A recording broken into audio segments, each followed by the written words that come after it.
It's crazy. We think we're so alone, but we're connected by the way we empathize with others. Ahoy hoy everybody, welcome back to ECTV again. We've got Suzuka, Super GT at Suzuka, so very stereotypical for these cars on this track. We're going to ride on board this time. My last few videos have been with me commentating from a third person perspective to see what's going on around me. A lot goes on around me, but I think the best way to look at this one this time is going to be on board, because boy oh boy, it all cracks off. It all cracks off. So casual and tentative and just just absolutely wiped out. Absolutely wiped out. I thought I'll take my time going into the first corner. Things are going to bunch up. People are going to be tripping over each other, probably bashing each other off. But boy, I did not expect that at all. So I guess now, person already off and in the gravel, I guess now it's all about damage recovery. We started 5th, we've slipped down to 9th. Yeah, let's just see how we get along really. So obviously eyes only forward at this point. I think I've got the pace, especially after qualifying. Brit off in the gravel, just about manages to pull himself on. I really back off. I mean, after that first corner, and this is the first race I do on this track as well, I just thought to myself, I've got to try and stay out of trouble. And we get muscled out again, and then punted in the rear as well. Just absolute carnage happening everywhere. And then it's 4 Brits, Liner, Stern, including myself, and they're just, I mean, horrendous levels of blocking. Didn't leave me enough space to slip up around the outside. Horrendous blocking. Another person off, this time a Spaniard. And I suppose now it's just about keeping it on the track, eyes forward, trying to see what we can make of this race, because to be 10th at the end of the first lap after starting 5th, I was pretty fuming, if I'm honest. And then to be muscled out by some fellow Brits as well. I mean, talk about civil war. Absolutely 0 F's given. And another person off as well, and then someone comes absolutely flying down around the outside. That's another person off, as a Frenchman this time as well, and then we get turned around almost, and we've let another person through. Brit goes a little bit wide. We managed to stay up the inside of him. Doesn't look like we made any contact, but now we're on the back of the Frenchman, and then the Spaniard and the Brit at each other. Looks like they're banging wheels in the rear view mirror. Well, I say again, eyes forward, and then we get a bit of a tap in the rear there, and another tap in the rear there as well. Luckily, it's just edging us round the corner, and looks like the Brit's gone off, unfortunately, in the rear view mirror as well. But those taps in the rear around the first corner were just nudging us forward, thankfully, and not turning us round, as everything else that's happened in this race so far seems to have. I reiterate, eyes forward this time. Hopefully now it's the second lap, we can actually get a bit of consistency under our belts. 10 laps this race. No need for any refueling at the pit stop. There will be one pit stop, and then another person off, this time a German. So we are gaining places with now only 3 behind where we started, which we should be 0 behind where we started. We should have moved forward. We try and go up the inside of that the Frenchman, who's got, looks like he's got British flag, or French flag at the back of that car, but British flag on the side. That's what confused me. Yeah, tried to go up the inside there. I was quite strong around the hairpin most laps.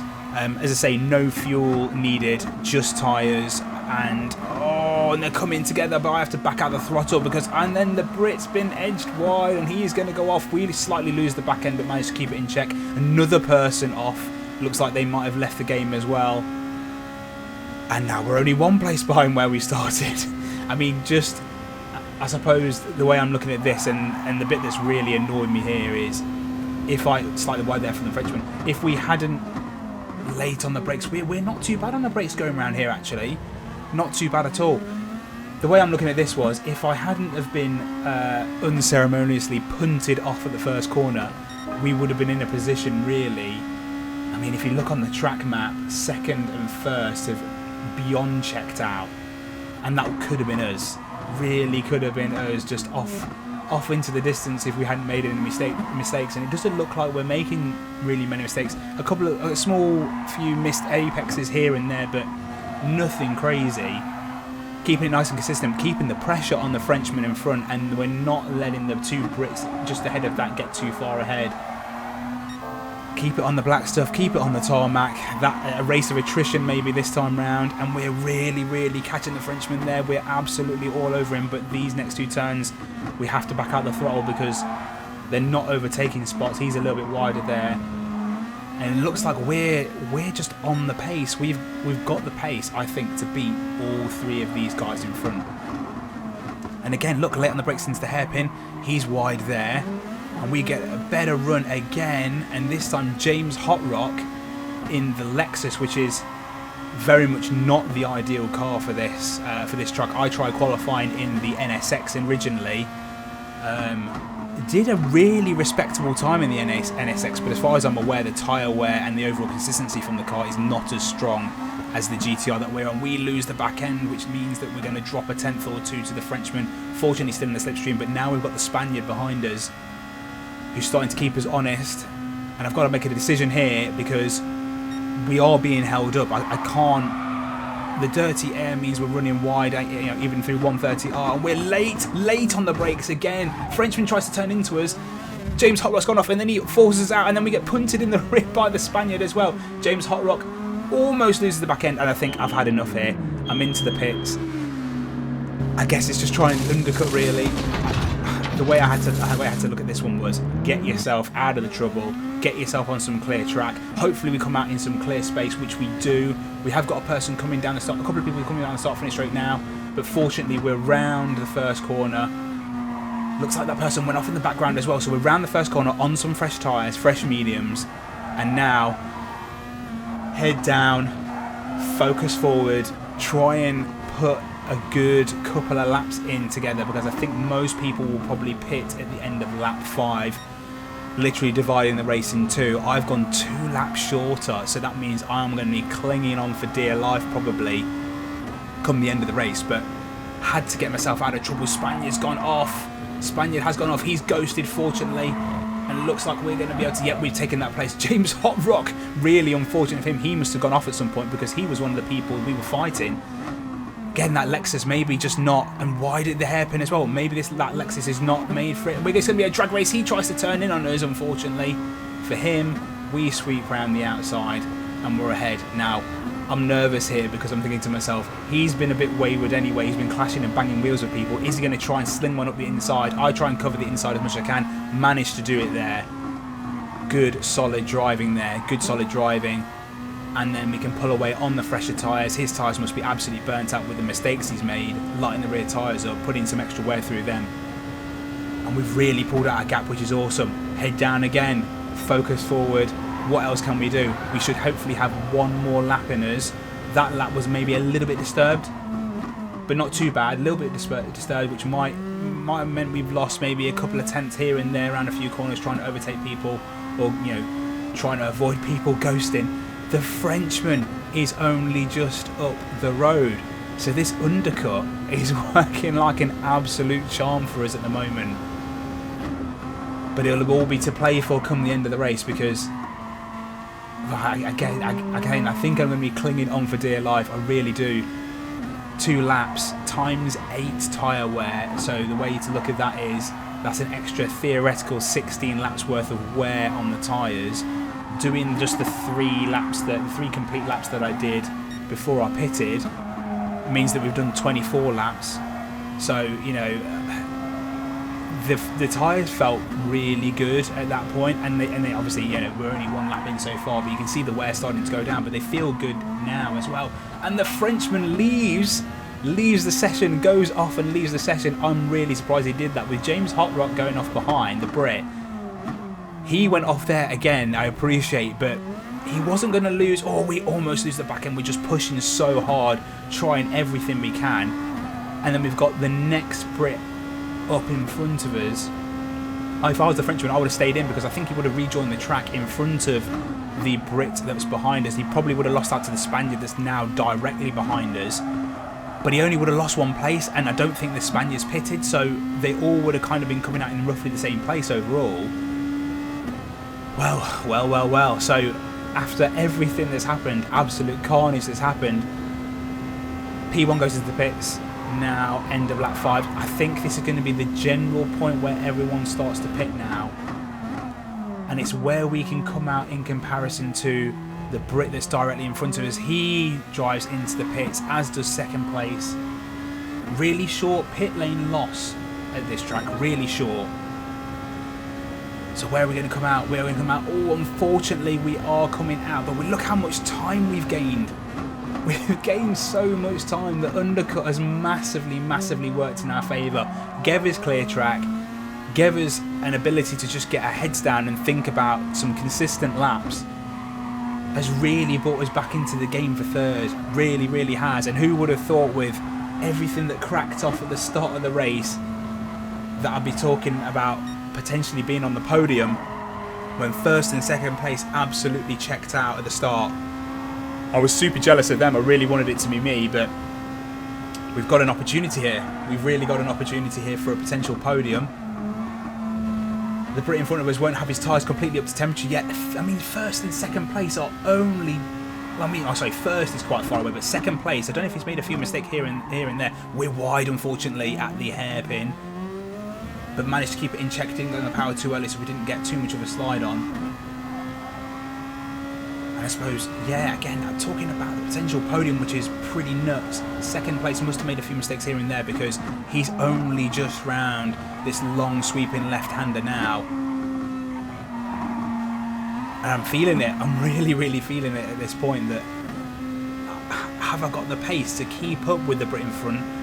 And then better yet, have I got the pace to potentially overtake him as well? 4 laps to do it.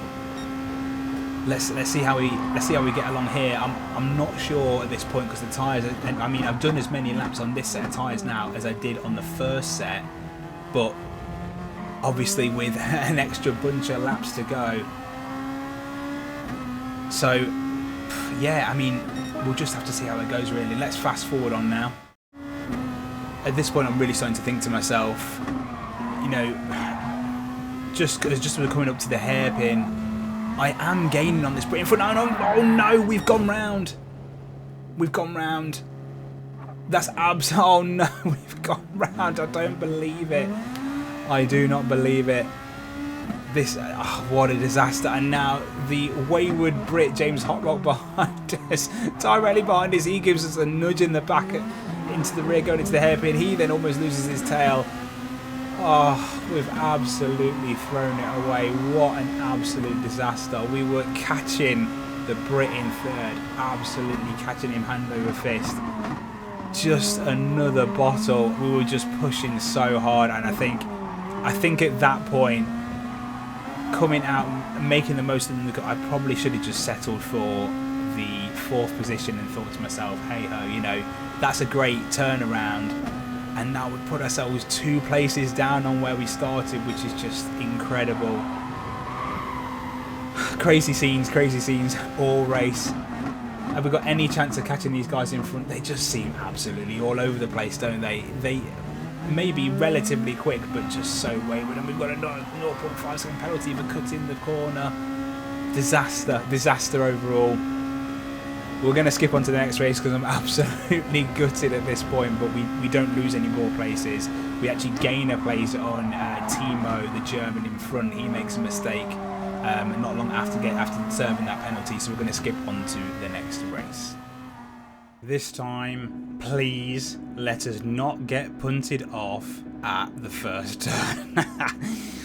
I've got to play it tentative again. It's just not worth going 2 balls to the wall, because you don't know what the others in front of you are going to be doing as well. And unfortunately with GT Sport, despite the fact that we are in S-rated sportsmanship or safety rating, you just don't know what they're going to do. And oh, we get hit in the back again. Unbelievable. But I mean, down to 11th this time, so we started a place lower. We've been hit again in the rear. We're down a place lower this time overall. Come on. Oh, we've already made one up. Because someone's gone wide. So I'm really hoping that, I mean, at this point in this race, I'm thinking to myself, I'm going to have to undercut again. I'm really going to have to undercut again. And I really wanted to try and play a more a more normal strategy. So I didn't want to have to undercut by 2 laps, and I'm hoping at this point that I don't have to do it in this race either. But maybe by 1 lap, or maybe even just go in when everybody else does and fight it out on the track and try and fight clean. But it just doesn't look like we're going to get a completely clean race. 2 races, 2 punts, 1 decent result in the last race. Let's try and hope for another decent result in this race. Eyes forward again. Said that a few times, but I know I've got the pace to outshine the next bunch of cars in front of me, and even though my 1 lap quali pace wasn't amazing, I'm relatively consistent. So I even fancied in the last race moving further forward before obviously all the carnage kicked off. But I guess we'll just have to see how it goes this time. And we are challenging the German into the braking zone, and someone's gone off behind us massively. Unfortunately for us, they ghost out. Unfortunately for a few of the cars behind us, they ghost out, so they don't wipe anybody out. But we managed to get past the German. He then ends up getting some sort of penalty. Not entirely sure what that was for, but actually he then drops down a further place again behind the Frenchman this time behind us. We've got 2 Brits coming up the road. Sweeping around there, thankfully not been punted off this time. So I mean, so many filthy drivers in this race.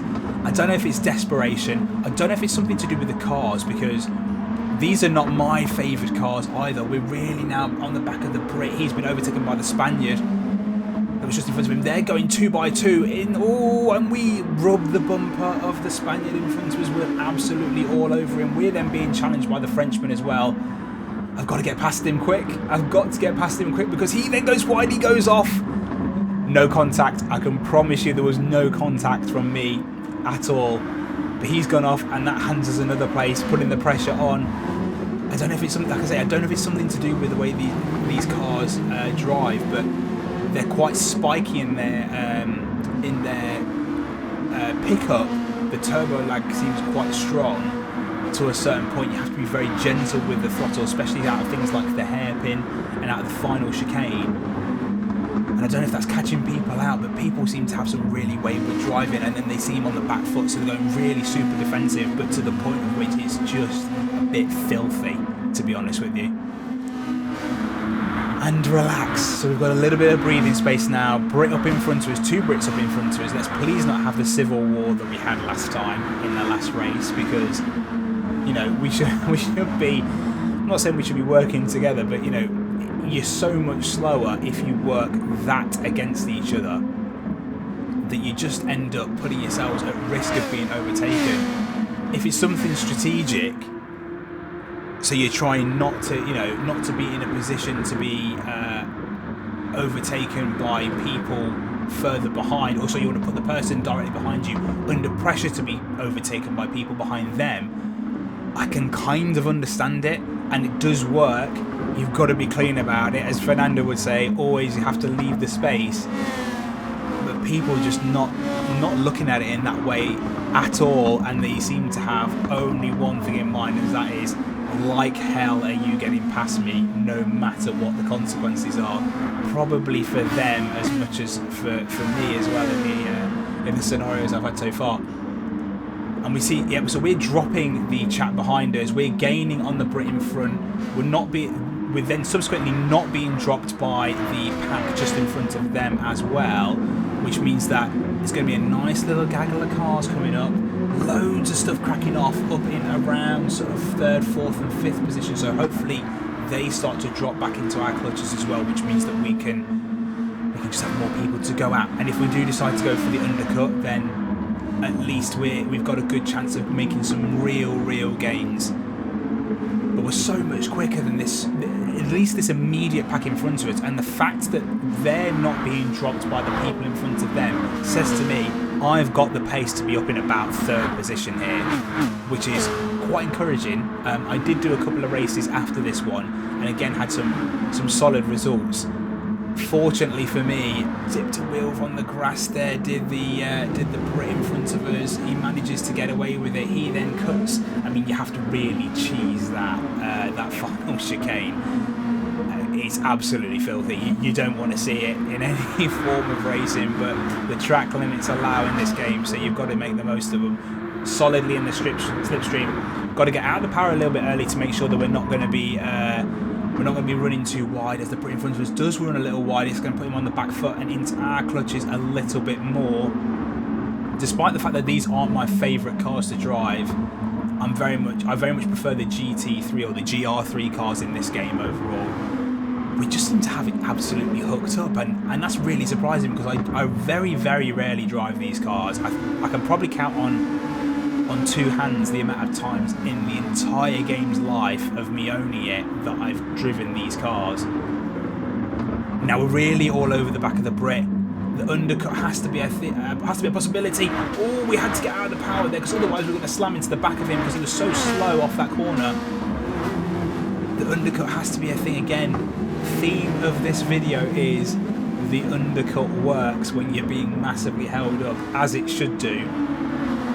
And as we saw in the last race, I seem to have the pace to be able to kind of pretty much keep up with the cars in front, despite having 2-lap older tyres. And when we got right down to the end of the race, yeah, okay, I had dropped off a little bit, but we hadn't been in a position of kind of fighting for our life, defending from the pack behind us or anything like that. So the undercut's going through my mind again. I'm hoping at this point that nobody matches that undercut as well, because although we are faster than the Frenchman and the Spaniard behind, they have kept us honest. You just don't want that level of pressure. As we dive bomb it, absolutely dive bomb. He was so slow into the chicane, so slow into the chicane. We dive bomb it, and we are going to dip into the pits, and the Brit follows us in as well. Now, as far as I'm aware, in this game, all the pit stops are basically even. If not, it's not much in it. We managed to get out in front of the Brit. He's absolutely right on our tail. It was actually... I didn't think he was going to come into the pits when I took my pit stop, and I thought, you know, it wasn't necessarily 100% worth me getting past him at that point. But as soon as I saw him diving behind, I was like, brilliant. That's... I don't know exactly what he's going to be like on absolutely fresh tyres, because I think at the point we dropped down the order after being hit off again at the start, I'm not sure what his pace was like 100%, so I breathed a bit of a sigh of relief that I decided to take that move, but he was just so slow into the final chicane that it was one of those scenarios of not quite I would have punted him, but a degree of avoiding action probably was needed, because he was very, very slow, and it was either slam on the anchors to guarantee I don't hit him in the back. That then leaves me exposed to the person behind, and look who's just in front of us. So we've taken the pit stop, and this is what I'm talking about. The pit lane loss is so small. I don't know if they've been fighting so hard or if there's been a mistake or anything like that, but we are basically on the back of the Spaniard and the Frenchman. And they were the people on the back of us when we were battling the Brit that's now behind us. I hope you kept up with what I was saying there. I kind of said us, in front, behind in a few different ways. I don't know if it made any sense, but put simply, we're on the back of the people that were challenging us before we went into the pits. That's massively helped us. 2 by 2 into 130R, that can only end a disaster surely, or it's certainly going to put them on the back foot. Yes, it has ended in a bit of disaster for the Spaniard, which means we can dive up the inside. We've then got the outside for this part of the chicane, but fortunately for us, we've got the inside for the final right-hander. They duck into the pits anyway, and we're 4th. We are 4th. This is all coming in. Oh no, 5th after all said and done. We duck up the inside of the Spaniard when he comes out in 5th. Oh, so close. Unfortunately for us, we couldn't quite get it done. This is what I'm saying. The pit lane loss. I think, now I'm looking at it, I think he might have been the person that was up with us at the start of the race. I'm not 100% sure, but he might have been. And if that's the case, then we've massively clawed this back. The pit lane loss is super short here, but obviously it's still a loss. Focused on getting further forward now, because 6th is a solid result, solid recovery after everything that's cracked up. Again, we dropped down to 11th at the start of the race. We're back up into our starting position, but I'm hungry for more now. And look, 1st place is only around the corner, not far up the road at all. I had the pace. I really, really had the pace. This race went, went well, to the point at which I gained enough driver points to basically boost me up a bracket. So I didn't go up an entire class in driver rating, but it bumped me up a bracket. So my confidence in this lobby or this level was really high. And I was like, if I can get another race under my belt in this level, I think I've got a really good chance of getting first, second or third if nothing goes horribly wrong. So I was really up for it, but unfortunately, I say unfortunately, it's actually fortunate we got pumped up a bracket, which means that we're now fighting some better drivers, hopefully a little bit cleaner. It was a little bit cleaner, if I'm honest. Again, not a whole grade increase, but it was a little cleaner. We're now up into 5th after that latest pit stop. That's good, that's positive, that's now a place up on when we started. But again, I have to reiterate, if only we didn't get hit off at the start, because it's gone so well the rest of this race has. Aggressive, on the front foot, putting people under pressure, getting some moves done, putting people under pressure to the point at which they go off under their own, you know, an unforced error, as they say in tennis. Positive stuff. Number 5 on the car, 5th position at the moment, looking really good. We seem to be dropping at least the Brit that came out behind us, all really wide there. That's going to put us under pressure, unfortunately, by another Brit who's, he's trying to challenge around the outside. Y'all, I'm here to remind y'all to unwind. Your world complex, man, you do it just fine. Stick with it, you'll finish in time. For every shoot that you ride, there's a ladder to climb.